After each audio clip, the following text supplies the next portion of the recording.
कल मैं जा रहा था, ये लेखनी रास्ते में मिली है, न मालूम किस साथी की है आपके पास। ऐसी हम समीक्षा अपने बच्चे की करना नहीं चाहते हैं, करना चाहिए। गुरु हैं, शिष्य की समीक्षा करें, एक नैतिक दायित्व हम लोगों का है। तो राम जी के मन में बात आ गई और महाराज श्री राम ने लखनलाल जी की चारित्रिक समीक्षा करनी चाहिए, उसकी मनस्थिति को जानना चाहिए। और कह दिया कि लखनलाल, पुष्पम दृष्ट्वा फलम दृष्ट्वा दृष्ट्वा च नवयौवनाम, भ्रमित होने के ये सारे कारण। का पुष्पम दृष्ट्वा फलम दृष्ट्वा, ये फल फूल से लदे हुए पेड़ों को देखकर, वन प्रदेश में जाती हुई पगडंडियों से एक नवयुवती को देखकर और स्वर्ण भंडार को देखकर किसका मन विचलित नहीं होगा? देखो, सीधा या दायित्व माता पिता के ऊपर जा रहा है, इस समाज के ऊपर जा रहा है। जब राम जी का यह प्रश्न हो गया तो लखनलाल जी ने कहा, भैया माता पतिव्रता जस्य पिता सत्यव्रत तथा उभाभ्यां जस्य संभूता तस्य न विचलेन मना। पति परायणा धर्मशीला मां हो, संजत एक पत्नी व्रत धर्म का पालन करने वाला, सदाचारी, साधना परायण, आदर्श पिता हो। ऐसे आदर्श माता पिता के संयोग से जिस बच्चे की पैदाइश होगी, विकार हेतु सतविक्रियंते जेसांग चेतांशदेव धीरा, विकार के हेतु उत्पन्न होने पर भी उसके चित्त में विकृति नहीं आ सकती है। कितना पाक साफ नेक जीवन माता पिता का हो। जिस सामाजिक परिवेश में हम घूमते हैं, उस समाज में इस ढंग के लोग नहीं हो, कोई बीड़ी पीने वाला नहीं हो, कोई तंबाकू चाटने वाला नहीं हो, कोई शराब पीने वाला नहीं हो, लेकिन करे का बेचारा कुसंग में तो पक गया है। एक लड़का सड़क के किनारे खड़े खड़े, एक नया फैशन है। जो समझदार लोग हैं, अगर सड़क के किनारे बैठकर पेशाब करेंगे तो आज के अपडेट लोग क्या कहता है कि देहाती आदमी भुच्चर है, बैठकर पेशाब करता है। कहां का जाहिल आदमी है? अरे अप टू डेट बनो, खड़े खड़े पेशाब करो, तब न कुछ आदमियत। आधुनिकता में पक गया था। एक लड़का खड़े खड़े सड़क पर पेशाब कर रहा था, सड़क से एक आदमी चला जा रहा था, पेशाब की छींट उसको पड़ गई। नाराज हुआ, कहा चलो तुम्हारे पिताजी को कहा कि जाइए। किधर तुम्हारा घर है? कहा सामने घर है। उसके पिता से शिकायत करने गया कि तुम्हारा लड़का खड़े खड़े पेशाब कर रहा था, हमारे कपड़े खराब हो गए। अब वो नहीं समझा कि छोटे मियां छोटे, बड़े मियां सुभान अल्लाह। लड़का तो सड़क के किनारे खड़े खड़े पेशाब कर रहा था, जिस बाप से शिकायत करने गया वो छत पर से खड़े खड़े पेशाब कर रहा है। लड़के की पेशाब तो कुछ कपड़े पर पड़ी, पिताजी के पेशाब तो सिर से पैर तक को धो दिया गया। देखो कैसे संस्कार बिगड़ता चला जा रहा है। जहां हमारे संत महापुरुष कहते हैं कि दृष्टि पूतम निषेध पादम, वस्त्र पूतम जलं पिबेत, शास्त्र पूतम वदेद वाचम, मन पूतम समाचरेत। धरती से पवित्र करके, आंख से पवित्र करके धरती पर पैर रखो, पानी से पवित्र करके हाथ पैर को रखो। हर एक आदमी पानी लेकर पेशाब करने जाओ, चाहे स्त्री हो या पुरुष, पानी छांक कर पियो। शास्त्रीय मर्यादा के अनुसार बात बोलो, संगत बोलो, प्रिय बोलो, हितकर बोलो, वाचिक तप है यह। और मन पूतम समाचरित, मन को पवित्र करके व्यवहार करो। मन की पवित्रता कब होगी? कल मैंने कहा कि हमारा भाव पवित्र तब होता है, मन पवित्र तब होता है जब भाव पर राग और द्वेष का दबाव नहीं पड़ता है। भाव उसी का बिगड़ता है। इस सूत्र को एकदम याद रखना चाहिए कि जिसके भाव पर राग और द्वेष का दबाव होगा, उसकी भाषा कभी भी संयत नहीं हो सकती। हर एक आदमी को चाहिए, स्त्री पुरुष कोई भी हो, पानी लेकर पेशाब करने जाना। एकदम उत्तरोत्तर हम नियमों का उल्लंघन करके उन्मत्त होकर चल रहे हैं। तो मैंने कहा कि बनो और बनाओ। माता पिता ठीक बनेंगे, सात्विक बनेंगे, शाकाहारी बनेंगे, दुर्व्यसन मुक्त जीवन जिएंगे, साधना परायण जीवन जिएंगे। हर एक माँ एक पति व्रत धर्म का पालन करेगी। हर एक पिता अगर एक पत्नी व्रत धर्म का पालन करेगा, एकदम आत्म संयमी होगा, वह जब बनाएगा अपने आप को, स्वयं बनेगा, उसके द्वारा समाज का निर्माण होगा। समाज के लोग उसी तरह से होंगे। पूरा समाज हमारा निर्माण का क्षेत्र है। पूरा सामाजिक परिवेश अगर ठीक हो, ये सारे दुर्गुण हमारे समाज से निकल जाएं। एक आदमी कहता है कि महाराज जी बीड़ी कैसे छोड़ दें? जो बीड़ी बनाता है उसकी दशा क्या हो? हम की बड़े करुणाकर हो जी, बड़े दयालु हो। अगर बीड़ी नहीं पिए तो बीड़ी बनाने वाले का क्या हो? अगर बीड़ी नहीं पिए तो बीड़ी बनाने वाले का क्या होगा? हमने कहा कि कोई आदमी यह कहे कि महाराज जी कि अगर हमको कैंसर नहीं होगा महाराज जी तो टाटा मेमोरियल बॉम्बे हॉस्पिटल का क्या होगा? इसलिए हमको कैंसर लगने दीजिए, टाटा मेमोरियल हॉस्पिटल जिंदाबाद रहे।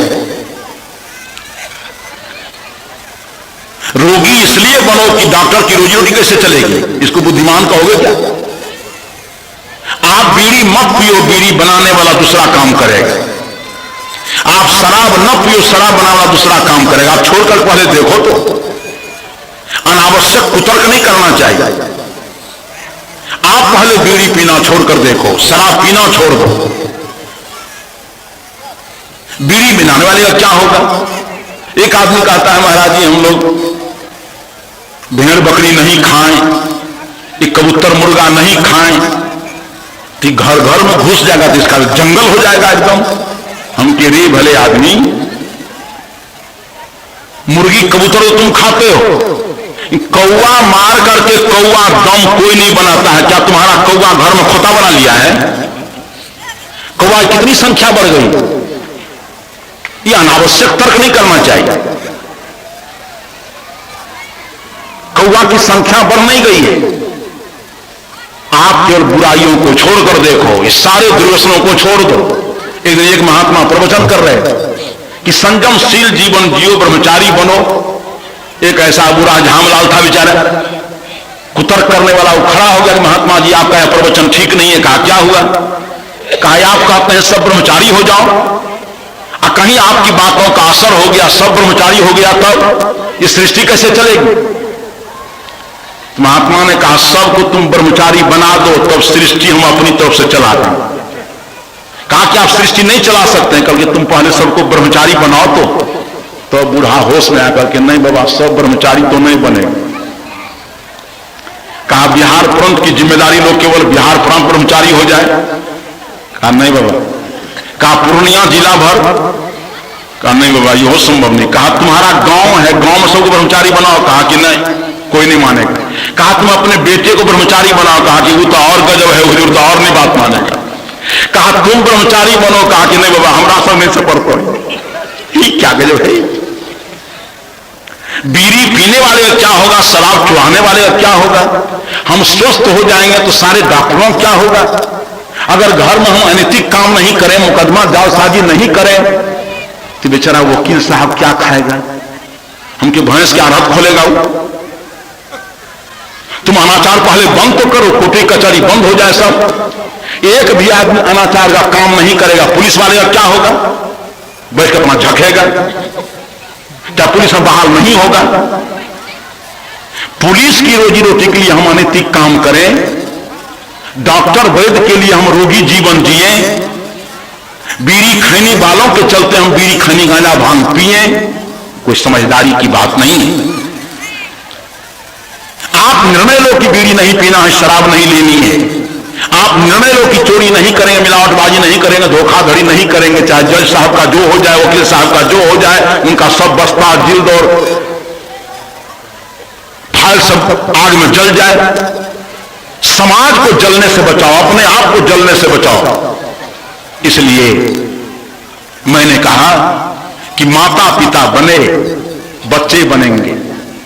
माता पिता का सुधार हो, बच्चों का सुधार होगा। सामाजिक परिवेश सुधरे, समाज का एक एक आदमी अच्छा होगा, हमारे संत गुरुजन हैं इनका सुधार हो जाए, इनकी समझदारी ठीक हो जाए, इनके अंदर निर्भ्रांत बोध हो जाए, शुद्धाचारिता हो जाए, शुद्धाचारी निर्भ्रांत लोगों की पंक्ति हो जाएगी। यहां पर हम लोगों में कम भ्रांति नहीं, स्वयं भ्रमित हमारा जीवन है, भ्रम फैलाते रहते हैं, स्वयं हमारा जीवन उलझा हुआ है, लोगों को उलझा देना चाहते हैं। हम स्वयं समझें बात को और लोगों को समझाएं, स्वयं सुलझे। संत का मतलब सुलझा हुआ जीवन, सीधा अर्थ कीजिए। साधु संत का मतलब होता है, गुरु का मतलब सुलझा हुआ जीवन, निर्भ्रांत बोध, शुद्धाचारिता, सीधी सी परिभाषा गुरु और संत की, सुलझा हुआ जीवन, सुलझा हुआ बोध।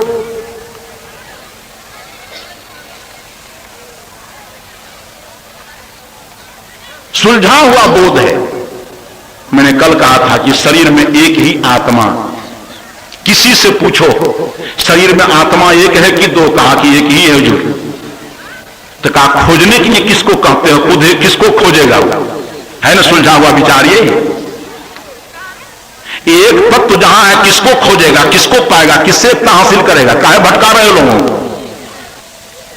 ये जीव है अंश, इसका अंशी कोई परमात्मा अलग, ये जीव है अंश, ईश्वर अंशी है। जरा विवेक करके तो मानो, ये जीव अंश कैसे होगा? जीव में अंशांशी भाव संबंध कैसे स्थापित करोगे? जबकि व्याकरण पढ़ने वाला आदमी जानता है, शास्त्र पढ़ने वाला आदमी जानता है कि शास्त्र में इस आत्मा को अव्यय कहा गया है, अखंड कहा गया है, अविनाशी कहा गया है, सत्य कहा गया है, अखंड कहा गया है। अखंडोयम आत्मा, सत्य है आत्मा, अविनाशी है आत्मा, अव्यय है आत्मा। गीता में सब जगह देखिए यह अव्यय है। अव्यय क्यों कहा गया? एक तो पहला कारण है कि न व्यय अव्यय, जो नष्ट नहीं होता है, खर्च नहीं हो जाता हो, विनष्ट नहीं हो जाता हो, उसका नाम अव्यय। दूसरा अव्यय वह शब्द शास्त्र है जिसमें विभक्ति नहीं जुड़ती है, जिसका रूपांतरण नहीं होता है। जिसमें रूपांतरण नहीं होगा वो अंश कैसे बनेगा? अंश मानोगे चेतन को, इसकी अव्ययता समाप्त हो जाएगी। अंश मानोगे चेतन को, इसकी अखंडता समाप्त हो जाएगी। अंश मानेगो चेतन की अविनाशीयता समाप्त हो जाएगी। अंश मानेगो चेतन की इसकी सत्यता समाप्त हो जाएगी।